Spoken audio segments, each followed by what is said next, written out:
What we're going to do today is continue on with what we've been doing in the past on how to use Flash and where are the best places to use it. Now, we've gone into a lot of examples to give you ideas about where you could possibly use Flash to improve your photography.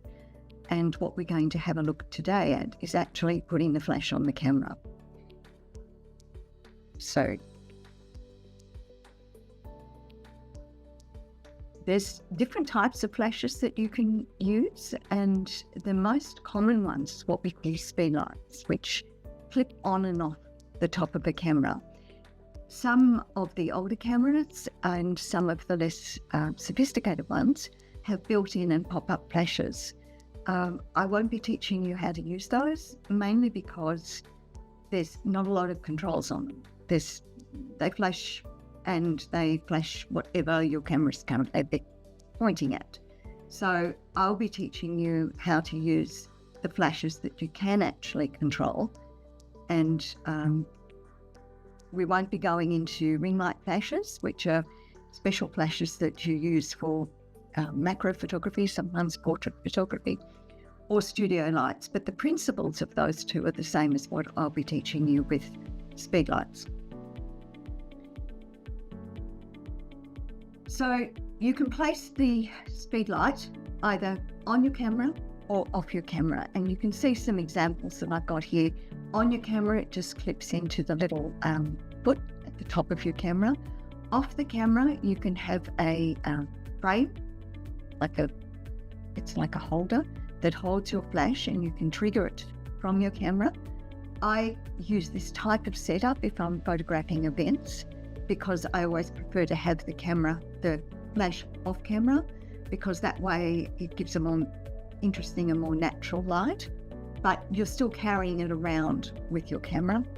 Or alternatively, completely off the camera, which is in this instance down here, where you've got a trigger on your camera and you've placed your flashes off the camera in different positions. And what we're going to be exploring with this course is, why would you do that?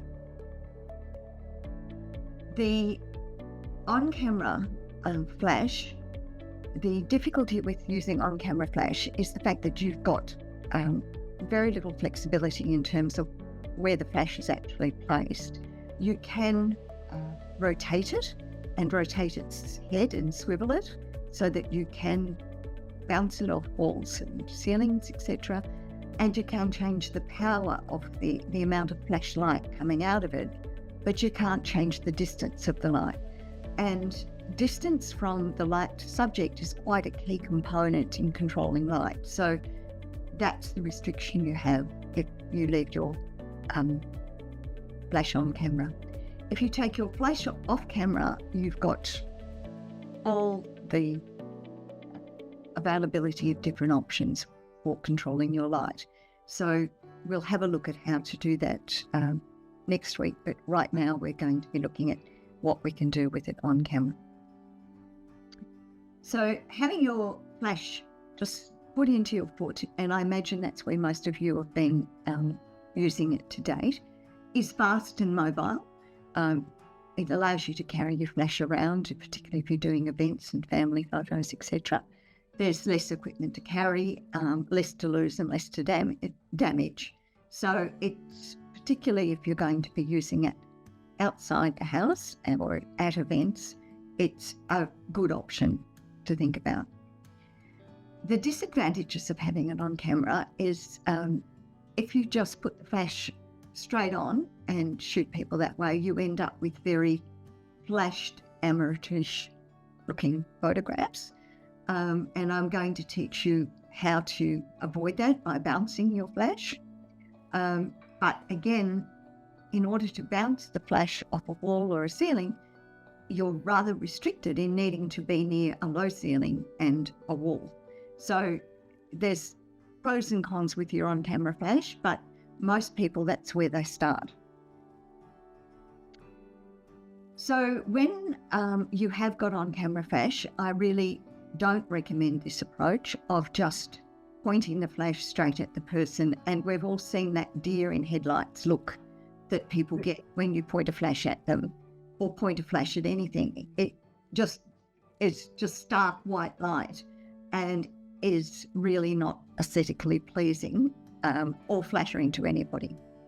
So what these speed lights do enable you to do is to rotate and elevate up and down and turn the flash around so that you have the opportunity to control the direction of light and how it's going to be hitting your subject.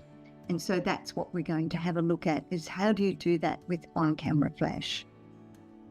So typically speed lights have a little button either side of the head. See, there's usually like a little soft rubber button on either side, and by squeezing that in, it allows you to rotate that flash head and sort of elevate it up and down and rotate it actually right around. So it gives you full flexibility on where that light is actually going to go, and almost anywhere but the subject is the best place for it to be located. So as I said, the direct light, if you point it straight at the person, is harsh. The shadows are really sharp.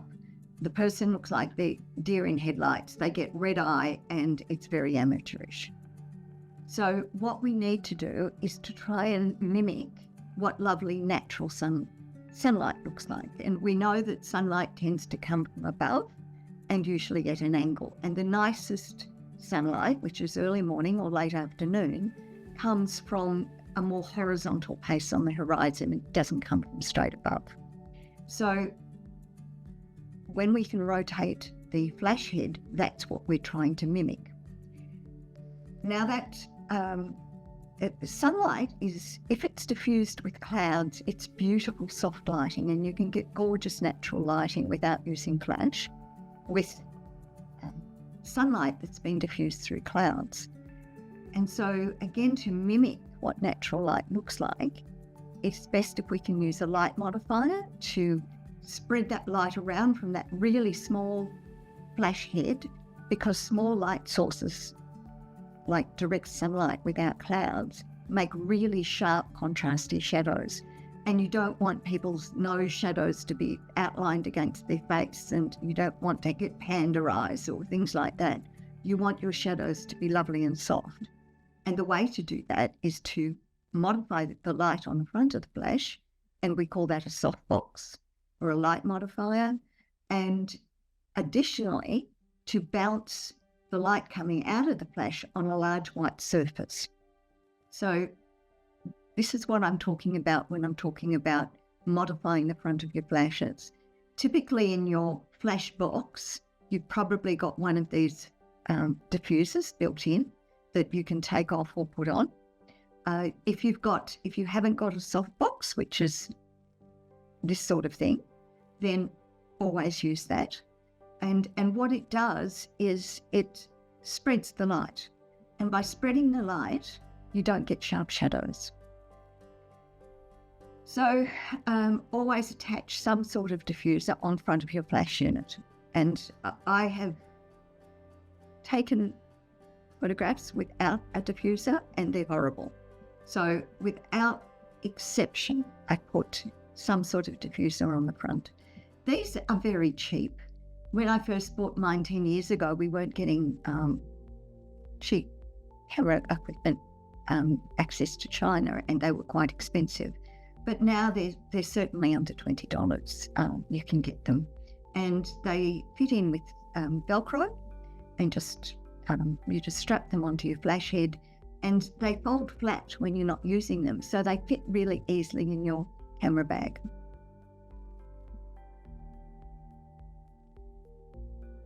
So by using a diffuser, you can use the purpose-built one that comes with your camera. It's not as diffusing as one of these soft boxes that go on the front.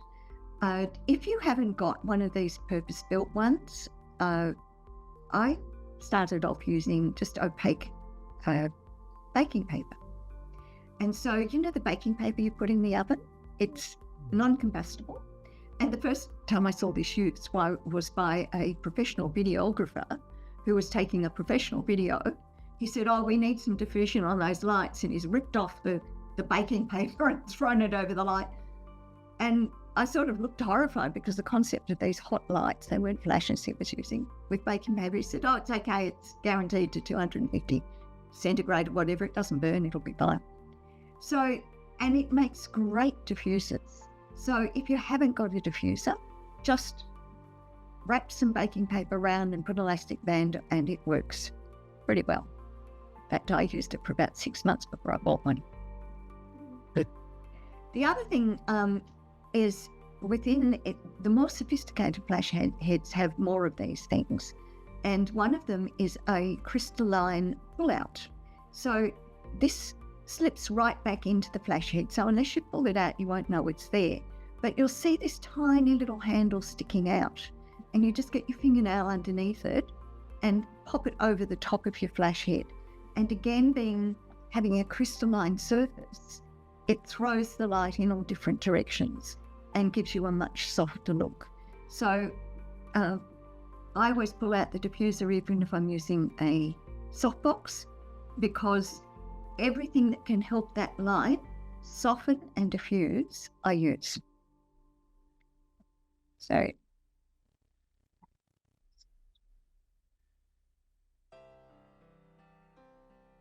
the next thing we're going to have a look at is not only pulling out that little crystalline diffuser and adding a softbox to our flash, but how and why do we bounce it? So the theory of bouncing light is when light hits the surface, it's just like a ball. It hits the surface and reflects at exactly the same angle that it hit at. So if it hits at this angle of incidence, the angle of reflection is exactly the same. So that allows you to aim at a ceiling at an angle and then bounce back on your subject in the same sort of direction it would be if it was natural light. So that's the theory of light bouncing, and bouncing light is really integral to you understanding how light works to get beautiful lighting on a subject, any subject, whether you're doing a still life, whether you're photographing a person or a house or anything. To get reflected light, it gets lovely effects in lighting. Now, if we've got a matte surface, it's not acting like a mirror, it's got bumps in it. And because the angle of incidence of the light equals the angle of reflection, if the incidence hits different surfaces, they're different parallels that it's hitting, it will bounce off at a different angle.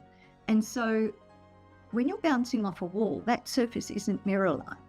It's got little pits and bumps and paint splodges and all sorts of things in it that are just enough to flick that light off in a different direction. The light generally goes in the same direction, but it's not parallel. Parallel light is what gives us really sharp shadows. If we can make that light unparalleled, then we don't get those sharp shadows. So this is the theory. If you're standing there with the flash unit on your camera with your little diffuser on the top and you point it at the ceiling will bounce back the light in all different ways. And you can point it at different angles to give it a different look to the person, to try and avoid them getting panda eyes. If you look at the shadows on their face and you think, no, that's, just a bit sharp in terms of the direction, I'll just angle the light and get more light spilling down them and things like that. So you can just use those two little buttons at the flash head to rotate it up and down to get the right light spilling on your person. So the advantage of doing this is you get more diffused light and it mimics natural light. Ideally, when you use the flash, people should look at your image and go, wow, the lighting was beautiful, and not say, oh, you obviously used a flash. If you can see the flash, you haven't used it properly. Good work with flash is so subtle that you won't pick that a flash was actually used. The drawbacks of using this is that you've got to have a ceiling that's white and fairly close, because if you, the further you point it up, like if you've got 14-foot ceilings, by the time it gets up there and bounces back down, it's so diffused that you won't get a lot of light on your person, because you're spreading whatever light was concentrated in that flash now is being spread all over the place. So the lower the ceiling, the more control that you have over how this light actually works. The reason why it needs to be white is that it needs to reflect back the same coloured light that you're sending out. So that way you don't end up with people with, say if the ceiling was green, you'd end up with people with green light being reflected on them and they would look like Martians. And I have trouble in my house. I have a lot of wood panelled walls, which are yellow American oak, and I have to be very careful if I'm using flashes that the light doesn't bounce off it, because I give people yellow complexions, which again is not terribly complementary, and it doesn't make them look healthy. So you need to be very careful about where your flashlight bounces from, and ideally find a white wall. So if you're at an event, and nowadays most walls are white, which we're lucky, or if you're photographing someone at home, get them near a white wall, and then you can bounce the light off that white wall. And so in this case, you can, if you're photographing them with the camera going this way, you can just point the flash backwards at the wall and it will light your subjects. The other thing, that a little pull out you've got in the top of your flash head, which again, you may not have ever, it wasn't until someone showed me this that I actually realised it was there, because it's so hidden. It slides right back into your flash unit, and the only visible bit is this tiny little tab here. And it pulls out two things. One is the white bounce card, and the other is the crystalline diffuser that we talked about. So the white bounce card, if you pull it out, if you shoot your flash, if the light will come out in all directions, it doesn't come out perfectly parallel. You know, with a torch, when you shine a torch on something, it starts coming out at an angle. It will actually bounce off this white bounce card and concentrate your flashlight more. So again, if you're going to be shooting people in a room and you want to try and get that bounce light, adding that little bounce card. And for your homework, I'm going to get you to try each of these things. So if you haven't got a ceiling or a wall, then you've got these two things actually built into your flash, this bounce card and your diffuser. And so if you haven't got anything to bounce it from, so you're outside, then just angle your flash at 45 degrees downwards to the subject, and the bounce card will bounce the light back down onto them. So that's going to be your homework this week. You're going to make the big step and attach the flash to your camera, and you've done all your reading of your manuals now, so you know how it works. And you're going to investigate what I've talked to you today about how do you rotate that head, how do you rotate it up and down, how do you rotate it round and round, how do you pull out that little bounce card and that crystalline diffuser. And you're going to take a series of photos. You're going to take one with nothing on it, just shooting at a subject. Now the subject can be anything. It can be a vase of flowers on the table. It doesn't have to be a person. See what it looks like when you just put flash straight at it, and then start incrementally adding these little tools and techniques that I've given you.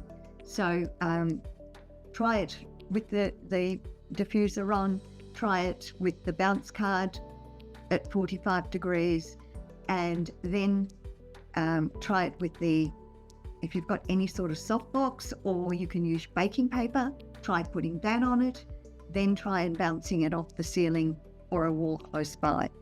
And you'll start to see how the lighting on that subject improves to the point that it looks like natural window light. And that's what I want you to be able to visually see. And keep these photographs. I usually import them into however I keep my photos and name them what they are.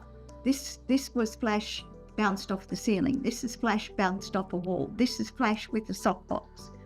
And that reminds you, when you go back and review what you've learned with flash, what impact it has by modifying that flash that you've got on your flash unit. Now, at the moment, I'm not teaching you anything about how much flash you need or where you need to stand or whatever, but I'm just teaching you about the different effects you'll get. So that's your homework. What we'll do is finish today's session, and next week we'll have a look a bit more at using flash. So thank you.